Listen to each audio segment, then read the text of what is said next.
So, good afternoon. Good afternoon. Good afternoon. I am Eva Darling. I am a lactation located on the south side of Chicago. For people that's first tuning in, I hope today you're having a beautiful Wednesday. This Wednesday is pretty good for me. Everything seemed to be like flowing on time. I went to work this morning.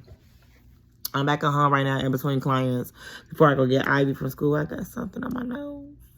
I just ate some chicken, so it's probably chicken on my nose because I be eating wild as hell.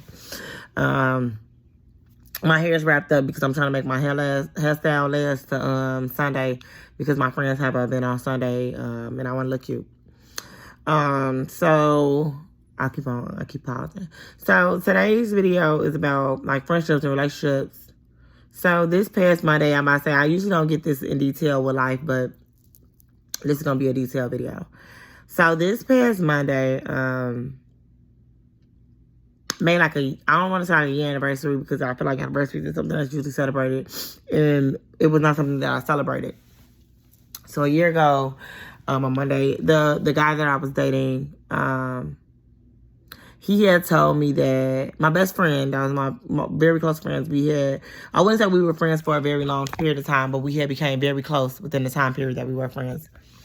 And, she was there, for everything, you know what I'm saying? Like, really there, I tremendously tried to show my appreciation to her, too, as well, because I felt like, she was there for me when I was hospitalized to the psychiatric unit. She was there for me when it came to Luther passing away. She was there for me at a lot of points and times, but I needed somebody to just call, needed somebody to come pick me up, needed somebody to just come talk to me. We grew very close, and I knew prior to, us becoming friends, she had issues with prior friendships, saying how much she poured into other people and people didn't pour into her. And she's an amazing woman. She still is an amazing woman. And she wanted, and I felt the need to show, how amazing she was, because I didn't understand, like, how could she run into people that, were being, not so great to her. And I also, felt this way about the guy that I was dating at the time. He had told me about previous relationships and how they didn't work out, how he felt like people had taken advantage of him, or, how he poured into these women and he didn't quite get back out what he put into them.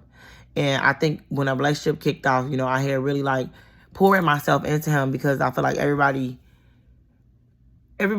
genuinely deserves the love that they pour out to others. And I feel like, sometimes I could be like a person that feel like, a fixer, like if I could possibly, because I know but I know for a fact, I'm not that affectionate. And sometimes it may seem like I'm all over the place. And sometimes I might even come off nonchalant. But people that I really do care about, I do try to pour into them. Well, these two people, I had mentioned to both of them, of the other person, the person I was dating. I mentioned to him, my best friend at the time, and I mentioned to her, the person I was dating. Me and him had been dating for about 4 or 5 months at the time, whatever like that. But we had really indulged deep into this relationship at this point in time. I had exchanged a lot of energy with him that I hadn't exchanged with anybody in years. I would say, like, since I don't think I had indulged this much into a person since probably, like, your first love in high school. You know what I'm saying? Like, you feel like, okay, this is going to be, it. He told me that him and the person that was my best friend had slept together. And it was prior to me and him dating. However, I was just completely devastated. I was completely devastated. I didn't know how to manage my emotions. So after I confirmed the information with her, I still didn't know how to process it. So I just left it alone. I didn't speak about it because I think, I don't know how everybody expected me to react in this point in time, but I didn't quite have a reaction. And when I was hospitalized in the psychiatric unit, they explained to me that, sometimes when you don't know how to react or you're feeling explosive, then you may need to walk away from the situation. So my initial reaction was just to walk away. Just like, I can't talk, I couldn't process it. And, I had booked the flight to Miami. I'm going to just take some days away. I'm going to get myself together. I'm going to take some days away. And it was a very detrimental time for her because she was dealing with a passing of a family member. And so as a friend and as someone that I love, I could not see myself wanting to even speak to her about this matter or even telling her how I felt about this situation, because it was something way bigger than my emotions that was in front of us at this point in time. So I just decided to take a step back, to be mindful, you know, to be thoughtful of, you know what I'm saying, like, of this person that I do love, you know what I'm saying, like, and at the point in time, you know, I guess I may have decided to move past the situation. And, you know, if I decided to move past the situation and still date him, then as well as this would still be my friend. But I just felt like, you know, I need to take a step back and I could let everybody process how they're processing things. However, the situation ultimately did backfire on me. And she felt as though I was not being a good friend and I was not there when she needed me. And I didn't know how to be there when I was dealing with such hurt feelings. And today's video is basically about allowing yourself to grieve. And it's not just grieving over someone that has passed away. It's grieving over a situation that had maybe ultimately changed.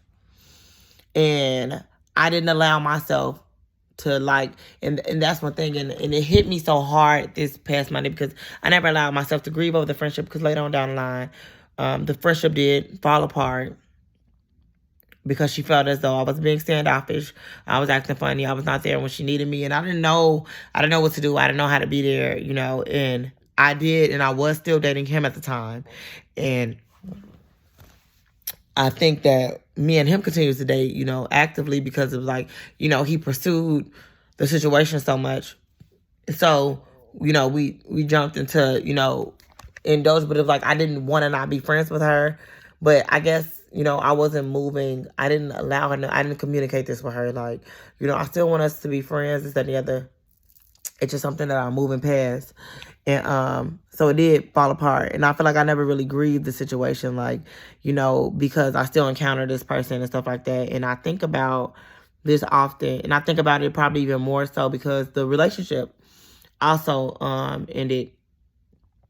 The relationship ended due to the fact that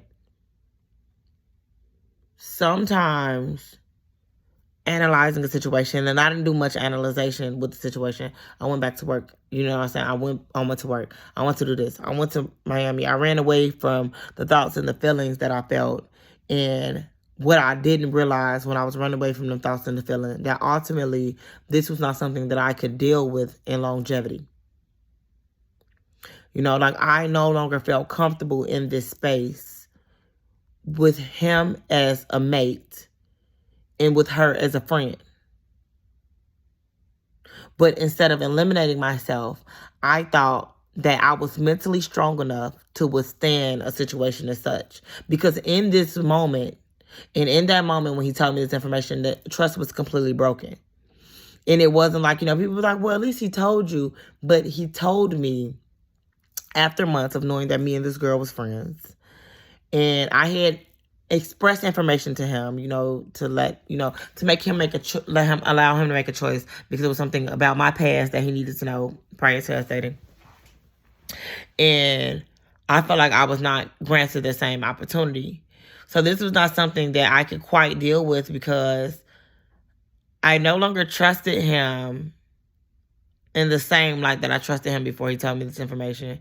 And I no longer trusted her as a friend, because I felt like, why wasn't this information mentioned, even if the situation was prior to me and him dating and it no longer affected you?